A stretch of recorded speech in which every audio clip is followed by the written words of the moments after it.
Hello friends, welcome to Nitish family. 21 டே சேலஞ்சில் இன்னைக்கு second டேல மார்னிங்லேயே நான் 10,000 ஸ்டெப் வந்து ஃபினிஷ் பண்ணிட்டேன். இப்போ நான் யோகா பண்ண போகிறேன். யோகா அப்படின்ற போது எப்பவுமே ஃப்ரெஷ்ஷாக யோகா பண்ணுங்க. குளிச்சுட்டு வந்து நீங்கள் பண்ணுங்களா, அது சூப்பராக அதாவது பண்ணிட்டு போய் குளிக்கணும் அப்படின்பாங்க எக்ஸசைஸு. பட் யோகா பொறுத்த வரைக்கும் நல்லா குளிச்சுட்டு சுத்தமாக ஒரு ஃப்ரெஷ்ஷாக பண்ணுங்களா, உங்களுக்கு வந்து வெயிட் லாஸும் நல்லாயிருக்கும். ப்ரீத்திங்கோட பண்ணுங்க. யோகாவை பொசிஷன் ரொம்ப முக்கியம், ப்ரீத்திங் முக்கியம். யோகா ஃபர்ஸ்ட் ஸ்டார்டிங்ல எப்படி பண்ணணும், வார்ம் கூட எப்படி பண்ணணும், அதோட இந்த ப்ரீத்திங் எப்படி பண்ணணும் அப்படின்றத நான் வீடியோ கொடுத்துருக்கேன், ஏற்கனவே வீடியோ போட்டிருக்கேன், அந்த லிங்க்கும் தரேன். அதுக்கப்புறம் சூரிய நமஸ்காரமும் சேர்த்து நான் லிங்க் கீழே டிஸ்கிரிப்ஷன் பாக்ஸில் நான் 2 வீடியோவும் லிங்க் கொடுக்குறேன். ஃபர்ஸ்ட் நம்ம 2 டேஸ்க்கு அது ட்ரை பண்ணலாம், 1 வீக்கு. அதுக்கப்புறம் நம்ம அடுத்த லெவல் வந்து நெக்ஸ்ட் வீக் பார்க்கலாம். இப்போ நான் எப்பயும் போல வார்ம் அப் பண்ணிட்டு மூச்சு பயிற்சி லைட்டாக பண்ணிட்டு மூச்சு பயிற்சி கேட்டிருந்தாங்க. கண்டிப்பாக அது 4th டே வீடியோவில் போடுறேன். நான் மூச்சு பயிற்சி மட்டும் எப்படி பண்ணணும் அப்படின்றத. ஸோ என்னோட யோகாவை நான் ஸ்டார்ட் பண்ண போகிறேன்.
பட் நான் வாக்கிங் போயிட்டு வந்து திருப்பி யோகா பண்ணும்போது கொஞ்சம் ரொம்ப டயர்டாக தெரியுது தான் எனக்கு.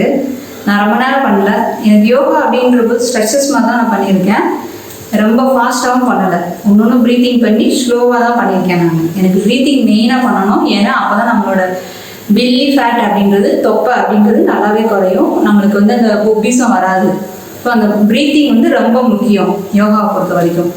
வாங்க ஃபுட்டுலாம் பார்க்கலாம் என்னென்னுட்டு. இன்னைக்கு கொஞ்சமாக ஒரு 1/4 லெமன் பிழிஞ்சால் போதும். லெமன் பிழிஞ்சிருக்கேன். வார்மாக இருக்கிற அளவுக்கு தண்ணி ஊற்றிக்கோங்க. நீங்கள் ரொம்ப நல்லா சூடாக குடிப்பீங்க அப்படின்னா சூடாக குடிச்சிக்கோங்க. நான் வார்மாக தான் குடிப்பேன். Morning lemon water. மார்னிங் ஜூஸ்க்கு இன்றைக்கி வந்து ஒரு கேரட், 2 நெல்லிக்காய், புதினா, கருவேப்பிலை, இஞ்சி, இந்த 5 ஐட்டம் தான் இன்றைக்கி மார்னிங் ஜூஸ்க்கு நான் எடுத்திருக்கேன். இதில் போட்டு கொஞ்சமாக தண்ணி ஊற்றி அடிச்சிக்கலாம். ஜூஸ் அடிச்சுட்டு காமிக்கிறேன். ஃபஸ்ட்டு ஜூஸ் ரெடி ஆயிடுச்சு. Juice ready. மணி வந்து 8:15 ஆகுது. மார்னிங்க்கு இன்றைக்கி டிஃபனுக்கு வந்து நான் என்ன எடுத்துக்க போகிறேன்னா ஸ்ப்ரவுட்டு தான். முளைப்பயிறு கட்டினது எடுக்க போகிறேன். அது வந்து 200 கிராம் எடுக்க போகிறேன். 200 கிராம் அப்படின்றது முளைக்கட்டின பயிறு அப்படின்றது ஒரு 60 கலோரி தான் வரும். கலோரி அப்படின்றது ரொம்ப கம்மியாக தான் வரும். 200 கிராம் ரொம்ப அதிகமாக தெரிஞ்சதுனால நான் 150 கிராம் எடுத்துட்டேன். ஏன்னா என்னால் அவ்வளோ சாப்பிட முடியாது. அவங்க கேட்டிருந்தாங்க, எனக்கு வந்து இந்த முளைக்கட்டின பயிர் பச்சையாக சாப்பிட்டா சேர மாட்டேங்குது. இப்படி வெறுமனே முளைக்கட்டின பயிர் எடுத்தீங்கன்னா உங்களுக்கு ப்ளோட்டிங் வரதான் செய்யும். அது கூட வந்து ஒன்று காரமாக எடுத்துக்கோங்க, இல்லை இனிப்பாக எடுத்துக்கோங்க. இன்றைக்கி நான் வந்து கொஞ்சம் இனிப்பாக தான் எடுக்க போகிறேன். 0 ஆக்கிக்கலாம். இது கூட செவ்வாழை ஒரு 60 கிராம் இருக்க மாதிரி. அதுக்கப்புறம் 2 டேட்ஸ் எடுத்திருக்கேன். ஊற வச்ச 5 பாதாம் பருப்பு எடுத்திருக்கேன். ஊற வச்ச கருப்பு திராட்சை கொட்டை இருக்கணும் இதுக்குள்ளே மெயினாக. இது ஒரு 10 எடுத்திருக்கேன். இது 0 ஆக்கிடலாம். அதுக்கப்புறம் ப்ரோட்டீன் கம்மியாக இருக்குன்னு சொல்லுவாங்க நம்மளுக்கு. அதனால் இதில் வந்து ஒரு 20 கிராம் மட்டும் நிலக்கடலை பருப்பு எடுக்க போகிறேன். பீனட் 20 கிராம், அதுக்கு மேலே எடுத்துடாதீங்க. இதான் என்னோடய மார்னிங் டிஃபன். எல்லாம் சேர்ந்து சாப்பிடும்போது உங்களுக்கு கரெக்டாக இருக்கும். அந்த ப்ளோட்டிங் அந்த பிரச்சனைலாம் வராது. சூப்பராக இருக்கும். ப்ரோட்டீன் ரிச்சாக காலையில் எடுத்துக்கோங்க எப்பயுமேவும். அது மாதிரி முளைக்கட்டின பச்சைப்பயிறு எடுக்கும்போது நம்மளுக்கு ஹேர் ஃபால் இருந்தாலும் ஸ்டாப் ஆகும். ஸோ வாரத்தில் 2 நாள் இந்த மாதிரி எடுங்க. இது எல்லாம் சேர்ந்து கிட்டத்தட்ட 300 to 400 கலோரி கிலோ வந்துடும். ஸோ மார்னிங்கில் இது ஃபில்லிங்காகவே இருக்கும். உங்களுக்கு 3 hours பசிக்காது. 11 மணிக்கு மிட் மார்னிங் நான் மோர் எடுக்க போகிறேன். மோர் எப்படி பண்ணணும்னு கேட்டாங்க. தயிரை வந்து வந்து ஒரு 50 கிராம் ஊற்றுனீங்க அப்படின்னா, அதாவது பசும்பால் தயிர் உங்களுக்கு ஆடை ரொம்ப சேரும் அப்படின்னு நினைக்கிறவங்க தயிர் ஒரு 50 கிராம் ஊற்றுனீங்கன்னா ஒரு 1/2 லிட்டர் தண்ணி ஊற்றுங்க. நல்லா மிக்சியில் போட்டு அடிச்சிங்கன்னா இந்த ஆடை அப்படியே தனியாக வந்துடும். இதை நீங்கள் எடுத்துடணும். வெயிட் லாஸில் இருக்கும்போது இந்த ஆடெல்லாம் யூஸ் பண்ணக்கூடாது, இதுவும் கொழுப்பு தான். எடுத்துட்டு வடிகட்டிட்டு வெறும் மோர் மட்டும்தான் எடுக்கணும், நம்ம நீர் மோர் 11லேருந்து 11.5 நீர் மோராக எடுத்துக்கோங்க. நல்லா இது வந்து 350 ml. இன்னைக்கு இது மட்டும்தான் நான் எடுக்கிறேன். மத்தியானம் சாப்பாட்டுக்கு குதிரைவாலி அரிசி எடுத்திருக்கேன். ஒரு ஆளுக்கு அப்படின்ற போது நான் இந்த ஒரு கரண்டி தான் எடுப்பேன். இது வந்து 30 கிராம் வரும். அன்குக்கிங் ரைஸாக எடுக்கும்போது 30 கிராம்.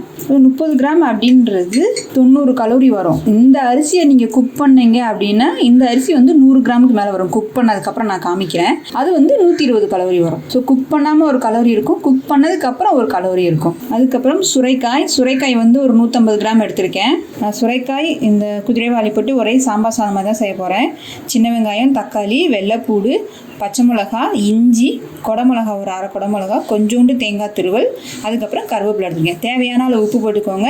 ஒரு 1/2 டீஸ்பூன் மட்டும் மிளகா அப்படி போட்டுக்கலாம், போதுமானது. இதில் வந்து நான் என்ன சேர்ப்பேனா அப்படின்னா செய்யும்போது காமிக்கிறேன். இதில் வந்து நல்லெண்ணெய் வந்து நான் எவ்வளோ ஊற்றுறேன் அப்படின்னா இது வந்து 1/4 டீஸ்பூன் தான். ஸோ 1/2 டீஸ்பூன் தான் நான் நல்லெண்ணெய் ஊற்றுறேன். கொஞ்சமாக ஜீரகம், வெந்தயம் கொஞ்சோண்டு, கடுகு உளுந்தம் பருப்பு கொஞ்சமாக. எப்பவுமே எண்ணெய்க்கு டீஸ்பூன் இந்த மாதிரி குட்டி குட்டியாக வச்சு யூஸ் பண்ணுங்க. அப்போ தான் நம்ம கம்மியாக யூஸ் பண்ணுவோம். நிறைய பெரிய ஸ்பூன் எடுத்தோம்னா பெருசு பெருசாக தான் யூஸ் பண்ணுவோம். இஞ்சி, பச்சை மிளகா, பூண்டு போட்டுறேன். கருவேப்பிலை, சின்ன வெங்காயம், கொஞ்சமாக உப்பு, இதுவுமே 1/4 டீஸ்பூன் தான். தக்காளி, குடைமிளகாய், சும்மா போட்டு வதக்குன்னு வதக்காதீங்க. லைட்டாக ஒரு கரெக்ட்னா போதும். காய் 2 செகண்ட் வதங்குற வரைக்கும் ரைஸ் வந்து ஊறட்டும். கொஞ்ச நேரம் ரொம்பையும் ஊற வேணாம். 5 நிமிஷம் ஊறினாலே போதும். சுரைக்காய்,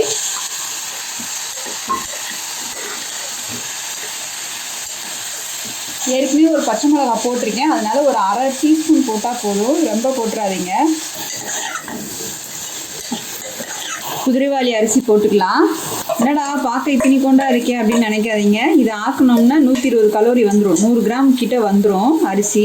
அதே மாதிரி காய் நிறையா தெரியும், ரைஸே தெரியாத மாதிரி இருக்கும். அப்படிதான் இருக்கும். ஆனால் ஆக்குனீங்கன்னா கரெக்டாக இருக்கும். காய் வதங்கிடும் குக்கரில் வைக்கும்போது. நீர் காயெலாம் நான் வந்து 100 கிராம் தண்ணி ஊற்றுறேன் ஒரு கிளாஸ் அளவுக்கு. நல்லா குறைவாக வேணும் ரைஸ் அப்படின்னா ஒரு 1.5 கிளாஸ் கிட்ட ஊற்றுங்க. இதில் வந்து கொஞ்சமாக தேங்காய் போட்டுக்கலாம். கொஞ்சமாக தேங்காய் போட்டுக்கன்னா கொத்தமல்லி தலை இருந்தால் மேலே கொத்தமல்லி தலை தூவிக்கலாம். மூடி போட்டு நல்லா 2 விசில் இல்லை 3 விசில் அடிச்சுட்டு ஒரு 2 செகண்ட் சிம்மில் வச்சு ஆஃப் பண்ணிடுங்க போதும். நீங்கள் என்ன காய் அன்றைக்கி செய்கிறீங்களோ வீட்டுக்கு அந்த காய் கூட எடுத்துக்கலாம். இன்றைக்கி மட்டும் வந்து வேக வைக்கலாம். ஆம்லேட் மாதிரி போட போகிறேன். ஸோ 1/2 வெங்காயம், பெரிய வெங்காயம், 1/2 வந்து சின்னதாக குடமிளகா, பாதி குடமிளகா எடுத்திருக்கேன். ஒரு முட்டை எடுக்கிறேன். தேவையான அளவு உப்பு போட்டுக்கலாம். கொஞ்சம் மிளகுத்தூள் போட்டுக்கலாம். நல்லா மிக்ஸ் பண்ணிக்கோங்க. யாருக்காவது வீட்டில் எண்ணெய் ஊற்றி சுட்டுருப்பீங்க, அந்த கல்லில் அப்படியே நீங்கள் ஊற்றிக்கோங்க. தனியாக எண்ணெய் அதுக்குன்னு யூஸ் பண்ணாதீங்க.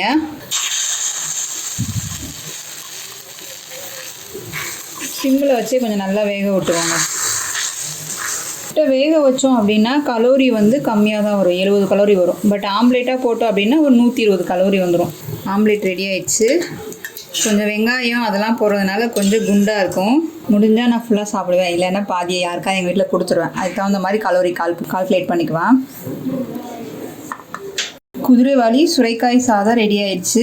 ரொம்ப ட்ரையாக இருந்தாலும் சாப்பிட முடியாது. நான் இந்த அளவு தான் எப்போயுமே வச்சுக்குவேன். இது ஒரு ஆளுக்கு கரெக்டாக இருக்கும். இதுலேயும் கம்மியாக சாப்பிட்டீங்க அப்படின்னா நம்மளுக்கு ரொம்ப லோ கலோரியாக வந்துடும். ஏன்னா நம்ம நீர்க்காய்கள்லாம் கலோரி ரொம்ப கம்மி தான். ஸோ இது 0 வச்சுக்கிறேன். 50 கிராம் இருக்க மாதிரி பாவக்காய், வெங்காயம், குடமிளகா போட்டு ஒரு ஆம்லேட். காய் இந்த பாக்ஸோடு சேர்த்து வந்து இது 400 கிராம் காமிக்குது. பட் இதோட வெயிட் வந்து 300 தான், 300 கிராம் தான் இது. இதில் ஒரு 1/4 டீஸ்பூன் அளவுக்கு மட்டும் நான் நெய் சேர்த்துக்கிறேன். எண்ணெய் சேர்க்காமையும் இருக்காதீங்க, கரெக்டாக சேர்த்துக்கணும். ஸோ இதான் என்னோடய மத்தியானம் லஞ்சு. எல்லாம் சேர்த்தே ஒரு 400 கலோரி தான் வரும். கண்டிப்பாக மத்தியானம் இந்த மாதிரி சாப்பிட்ணும். சாப்பிட்டீங்கன்னா சாயந்தரம் உங்களுக்கு பசியும் இருக்காது, கிரெயின்ஸும் இருக்காது. பயங்கர ஃபில்லிங்காக இருக்கும். இப்போ வந்து நான் எழுது 4 மணியோட முடியுது இல்லையா, அதனால் நான் வந்து கொய்யாப்பழம் எடுத்துக்க போகிறேன். 4 மணிக்கு கொய்யாப்பழமும் சுக்குமல்லி காப்பியும். கொய்யாப்பழம் வந்து 129 கிராம் இருக்க மாதிரி இருக்குது. ஸோ நான் இதை எடுத்துக்கிறேன். ஏன்னா மத்தியானம் சாப்பிட்ட சாப்பாடே எனக்கு ஃபில்லிங்காக இருக்குது. அதனால் எனக்கு எதுவும் பசிக்கலை. அதனால் நான் இன்றைக்கி 2 கொய்யாப்பழம் எடுத்திருக்கேன். 0 வச்சுக்கிறேன். எனக்கு 1200 கலோரிக்கு ஒரு 100 கலோரி கம்மியாக இருக்குது. ப்ரோட்டீனும் கம்மியாக இந்த மாதிரி தெரிஞ்சுது. அதனால் நான் 2 கொய்யாப்பழம் எடுத்ததை விட அது கூட ஒரு 30 கிராமுக்கு வந்து நிலக்கடலை பருப்பு எடுத்துக்கிறேன். 2 கொய்யாப்பழம், நிலக்கடலை பருப்பு 30 கிராமு, சுக்குமல்லி காப்பி. So finishing 1200 calorie. என்னோடய லாஸ்ட் மீல் ஃபினிஷ் ஆயிடுச்சு. எல்லா சாப்பாடும் பார்த்துருப்பீங்க. ஐயோ இப்படி தான் சாப்பிடணுமா அப்படிலாம் நினைக்காதீங்க. பழக பழக பால் புருஷன் மாதிரி பழக பழக உங்களுக்கும் பழகி போயிடும். சே அப்படின்ட்டு இதுதாங்க அப்படின்ட்டு பழகிடும். கிரேவிங்ஸ் எப்படி கண்ட்ரோல் பண்ணணும் அப்படின்னு கேட்குறாங்க. நீங்கள் சாப்பாடு நல்லா பசிச்சு சாப்பாடு எடுத்துக்கிட்டீங்க அப்படின்னா உங்களுக்கு கிரேவிங்ஸ் ஒன்றும் வரவே வராது. அந்த பசி அப்படின்றது ஒன்று வரவே வராது. இந்த வரது திணை இந்த சிறுதானிய அரிசிகளையே அதிகமாக எடுக்க சொல்கிறோம் அப்படின்னா அது கொஞ்சம் சாப்பிட்டு பயங்கர ஃபீலிங்காக இருக்கும். அடுத்து ஒரு 4 மணத்துக்கு பசிக்கவே பசிக்காது. உங்களுக்கு கிரேவிங்ஸ் வருது அப்படின்ற போது க்ரீன் டீ, சுக்குமல்லி காப்பி, இஞ்சி டீ அந்த மாதிரி குடிங்க. ஒரு பொருளை பார்த்துட்டு வேகமாக எடுத்து சாப்பிடாதீங்க. பசிக்குதுன்னு தோணுதா முதல்ல தண்ணி நல்லா குடிங்க. ஈவினிங்கில் ஒரு 20 மினிட்ஸ் மட்டும் நான் அப்பர் பாடி ஒர்க் அவுட். நேற்று நம்ம ரெஸ்ட்டு, இன்னைக்கு வந்து அப்பர் பாடி ஒர்க் அவுட் பண்ண போகிறோம். ஒரு 20 மினிட்ஸ் மட்டும்.